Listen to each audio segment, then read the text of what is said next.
Starting September 20th, the rules about what happens to your pension when you leave Australia are changing, and depending on which side of this change you fall on, it is either genuinely good news or a permanent cut to your payment. Around 92,000 pensioners are about to be better off. Around 88,000 are about to lose money every single fortnight for as long as they stay where they are, and almost nobody in either group has been told which one they are. Let's go through exactly what is changing and where you sit. Before we start, hit subscribe and tell me in the comments which state you're watching from. It helps me know what to cover next. First, what's actually changing? Because the headline version going around is only half the story. Right now, if you travel overseas temporarily, you keep your full pension supplement for up to 6 weeks. From September 20th, that window doubles to 12 weeks. That's the genuinely good part, and it's not a small change. For anyone who takes a proper long trip, to see family overseas, or to spend a real stretch of time somewhere rather than a quick 2-week holiday, you now keep the full supplement for twice as long as you used to. Services Australia's own figures put the number of people who travel for between 6 and 12 weeks at roughly 68,000. And every one of those people is straightforwardly better off from September 20th than they were before. To understand why that matters in dollars, you need to know what the pension supplement actually is, because it's a part of the pension a lot of people never look at separately. It's an extra amount paid on top of your base age pension. For a single pensioner, the full supplement currently runs to around $86.50 a fortnight. That's not pocket change, it's over $2,000 a year. Picture someone who goes overseas for 10 weeks to spend time with a son or daughter living abroad. Under the old 6-week rule, from week 7 onward their supplement dropped away for the remaining 4 weeks of the trip. From September 20th, that same 10-week trip is fully inside the 12-week window, and the supplement keeps flowing the entire time. Same trip, same person, several $100s different. Now here's the part that isn't good news, and it's the part that's getting far less attention than it deserves. The 12-week window is a hard edge, not a gentle taper. Once you pass 12 weeks on a temporary departure, the supplement doesn't reduce to a lower rate the way it used to under the old system. It ceases entirely. That's a genuine tightening hiding inside what's being sold as a generous change. Under the old rules, going past the window meant dropping to a reduced basic rate of roughly $30 a fortnight. Under the new rules, going past 12 weeks means the supplement stops, full stop. So someone planning a 14-week trip is in a meaningfully worse position than the headline, 6 weeks becomes 12 weeks, makes it sound. They get more time at the full rate, but when the window closes, it closes completely rather than stepping down. Picture someone planning an extended trip of around 4 months to visit family overseas, say 15 or 16 weeks. Under the old system, they'd have had 6 weeks at the full supplement and then dropped to that reduced basic rate for the remainder, so something was still coming in the whole time. Under the new system, they get a much better 12 weeks at the full rate, but from week 13 onward, the supplement is simply gone. Whether they come out ahead or behind depends entirely on how long the trip is, and the crossover point is genuinely worth working out before you book anything, rather than after.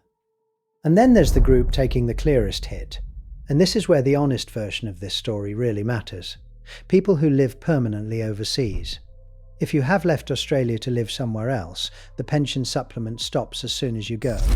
And critically, this applies to people who are already living overseas on September 20th.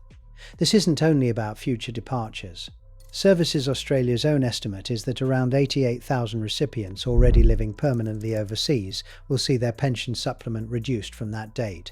For those people, there is no 12-week window to take advantage of, and no upside in this change at all. It is simply a reduction to a payment they are currently receiving, arriving on a specific date, whether they've heard about it or not. Here's why this specific group is so likely to be caught off guard, and it's worth being direct about it.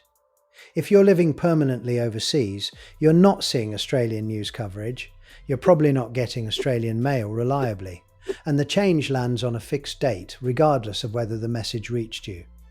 The first many of these 88,000 people will know about it is when a fortnightly payment arrives lighter than the last one, and they have no idea why. If you have a parent, sibling or friend who has retired overseas and is still drawing an Australian age pension, this is genuinely worth passing on to them directly, because the odds of it reaching them any other way are not good. So who's actually better off and who isn't? Let me make it as clear as I can. If you take temporary trips of up to 12 weeks, you're better off. Clearly and simply, you keep the full supplement for twice as long as before. If your trips run somewhere past 12 weeks, it's genuinely mixed, and you need to do the maths on your specific trip length, because more time at the full rate is being traded against nothing at all once the window shuts. And if you live permanently overseas, you're worse off, with no offsetting benefit anywhere in this change. 3 completely different outcomes from one rule change, which is exactly why the general headlines about this have been so misleading. Pensioners can now travel for 12 weeks is true, and it's also nowhere near the whole picture.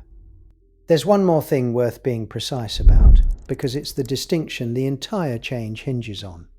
Temporary departure versus leaving to live overseas. Those are treated as 2 different things by Services Australia, and which category you fall into determines everything about how this affects you. A temporary departure is what gets you the 12-week window. Leaving to live overseas stops the supplement immediately on departure.